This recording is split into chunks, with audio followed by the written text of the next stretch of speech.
Big update Bangladesh থেকে receive হলো নতুন এক স্যাটেলাইট বিম। হ্যাঁ, ইতিমধ্যে কিন্তু আমি সেই চ্যানেলগুলো রিসিভ করেছি। বাংলাদেশ থেকে কেউ ব্যান্ডে রিসিভ হয়েছে। এই চ্যানেলগুলো রিসিভ হচ্ছে আমার লোকেশন থেকে। আজকে ভিডিওতে স্টেপ বাই স্টেপ দেখানোর চেষ্টা করব কোন স্যাটেলাইট ট্র্যাক করেছি এবং এখানে কতগুলো চ্যানেল পেয়েছি। ব্লাইন্ড স্ক্যানের মাধ্যমে স্টেপ বাই স্টেপ দেখানোর চেষ্টা করব। আশা করছি ভিডিওটা শেষ পর্যন্ত কন্টিনিউ করবেন। অলরেডি আমি আপনাদেরকে সেই চ্যানেলগুলো প্রিভিউ করছি। দেখুন, IRIB1, IRIB2, IRIB3 এগুলো কিন্তু আমরা 26 ডিগ্রি থেকে রিসিভ করে এতদিন দেখেছি, কিন্তু বর্তমানে এই যে স্যাটেলাইট থেকে আপনাদেরকে দেখাচ্ছি এটা হচ্ছে 40 ডিগ্রি কেউ ব্যান্ড। এই যে দেখেন, এখান থেকে কিন্তু চ্যানেলগুলো একটা একটা করে প্রিভিউ করছি। আপনারা কে কে এই স্যাটেলাইটে ট্র্যাক করতে পেরেছেন একটু কমেন্টে জানাবেন। আমি আপনাদেরকে দেখাচ্ছি এই যে টিভি3, এই যে টিভি3তে কিন্তু খেলা হয়, তারপর ভার্জিস টিভিতে খেলা হয়।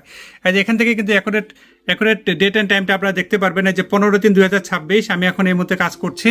আপনাদেরকে প্রত্যেকটা চ্যানেল প্রিভিউ করবে একটা একটা করে। এখানে কতগুলো চ্যানেল পেয়েছি সকল চ্যানেলই কিন্তু আপনাদেরকে দেখাচ্ছে। হ্যাঁ, এই যে দেখুন, প্রত্যেকটা চ্যানেল, এই টিপির বিপরীতে কতগুলো চ্যানেল আছে সব চ্যানেলই একটা একটা করে দেখাচ্ছি। এই যে দেখেন, আপনারা দেখতে পারবেন। এটা হচ্ছে আমি কিন্তু খুবই এক্সাইটেড, কারণ এই স্যাটেলাইটটা আমি এই প্রথম রিসিভ করতে পারলাম। এর আগে এই বিম বাংলাদেশ থেকে কেউ রিসিভ করতে পেরেছি কিনা আগে বলেছি, আপনারা একটু জানাবেন কমেন্ট করে কেমন। এই যে দেখেন, এই যে টিপিটা হচ্ছে 11,640, হরিজেন্টাল 30,000 অটো। এই যে দেখেন, তামাশা টিভি, তারপর IRIN, এগুলো হচ্ছে নিউজ চ্যানেল। এগুলোর মাধ্যমে কিন্তু আমরা বর্তমানে অনেক আপডেট নিউজ দেখতে পাচ্ছি। এই যে ভার্জিস টিভির কথা বলছি না, এখানে কিন্তু খেলা চলছে, লাইভ খেলা কিন্তু চলে।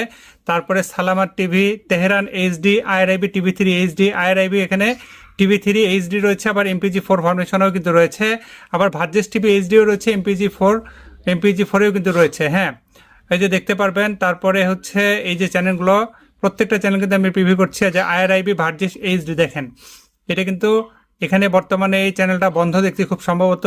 হ্যাঁ, এটা হচ্ছে বর্তমানে কালার বার উঠে আছে, তবে ভার্জিস উপরে যেটা দেখতে পাচ্ছেন ওইটাও কিন্তু সেম চ্যানেল।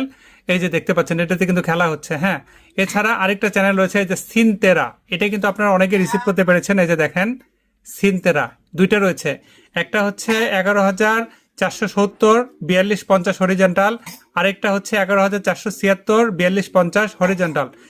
দুইটা টিভির বিপরীতে সিনতারা দুইটা চ্যানেল রয়েছে। এগুলো কিন্তু সিনতারা লেখা থাকলেও এখানে কিন্তু রাশিয়া টুডে, সম্ভবত আমি রাশিয়া টুডে চ্যানেলটা দেখতে পাচ্ছি। দুইটা কি একই চ্যানেল কিনা, আসলে তো চ্যানেল প্রিভিউ ভাবে করতে পারি না, দুইটা হচ্ছে আলাদা আলাদা চ্যানেল। ঠিক আছে, এই যে এখানে কিন্তু নিউজগুলো দেখা যাচ্ছে। তো এই বিমটা এখান থেকে আমি রিসিভ করতে পেরেছি এবং আমি আপনাদের সাথে সেই তথ্যগুলো শেয়ার করছি। আশা করছি আপনারাও এই টিপির বিপরীতে 11,640, 30,000 এই টিপির বিপরীতে আপনারা কিন্তু ট্রাই করতে পারেন। ওকে, আর কোনো ধরনের জিজ্ঞাসা থাকলে অবশ্যই সেটা কমেন্টে জানাতে পারেন। এবং অলরেডি দেখতে পাচ্ছেন আমি কিন্তু ছাদে যখন কাজ করি তখনকার ফুটেজ এটা অলরেডি কিন্তু সেই স্যাটেলাইটটা ট্র্যাক হয়ে গেছে, যে ব্লাইন্ড স্ক্যান হচ্ছে।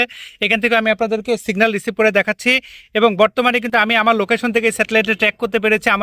আমার মনে হয় বাংলাদেশ থেকে এই প্রথম এই স্যাটেলাইটে ট্র্যাক হলো, অর্থাৎ এই বিমটা ট্র্যাক হলো, স্টেবল বিম। এটা নিয়ে কয়েকদিন থেকে আমি কাজ করবো ভাবছিলাম, কিন্তু আজকে রিসিভ হলো। যে ব্লাইন্ড স্ক্যান প্রায় শেষের দিকে, এটা শেষ হয়ে গেলে আমি আপনাদেরকে চ্যানেল প্রিভিউ দেখাচ্ছি এখান থেকে। কারণ এই চ্যানেলগুলো কিন্তু আমরা বর্তমানে 26 ডিগ্রি থেকে রিসিভ করতে গেলে অনেক সো টাফ হয়ে যাচ্ছে। কারণ হচ্ছে কি, অলরেডি কিন্তু সিগন্যাল অনেক ডাউন। হ্যাঁ, আমি আপনাদেরকে যে দেখাচ্ছি একটা একটা করে। এই যে দেখেন, একটু সাউন্ডটাকে একটু কমিয়ে নিতে হবে। এই যে এখানে কি কি চ্যানেল রয়েছে সব চ্যানেলে আপনারা দেখতে পারবেন। ওকে, আমি আপনাদেরকে দেখাচ্ছি, আমি সিলেক্ট করে নিয়ে অলরেডি আমি 40 ডিগ্রির কাছে যাচ্ছি, আপনাদেরকে দেখাচ্ছি। দেখেন, সাত থেকেও দেখাচ্ছি, এই যে 40K। হ্যাঁ, এখান থেকে আমি আপনাদেরকে যে পেছন থেকে দেখাবো, এই যে IRIB ভার্জিস, তারপরে যে সালামাত HD দেখেন, তারপরে অর্থাৎ IRIB যে প্যাকেজটা সেটা কিন্তু এখান থেকে রিসিভ হয়ে গেছে অলরেডি। এই যে IRIB TV3 HD। হ্যাঁ, এই যে টিপিটাও দেখতে পাচ্ছেন আপনারা, 11,637, হরিজন্টাল 30,000। ওকে, আজকে তারিখটা আপনারা দেখতে পারবেন। এই যে দেখেন, আমি রিসিভ করেছি অলরেডি 31/10/1900। এটা তো হচ্ছে টাইমটা আপডেট হয় নাই।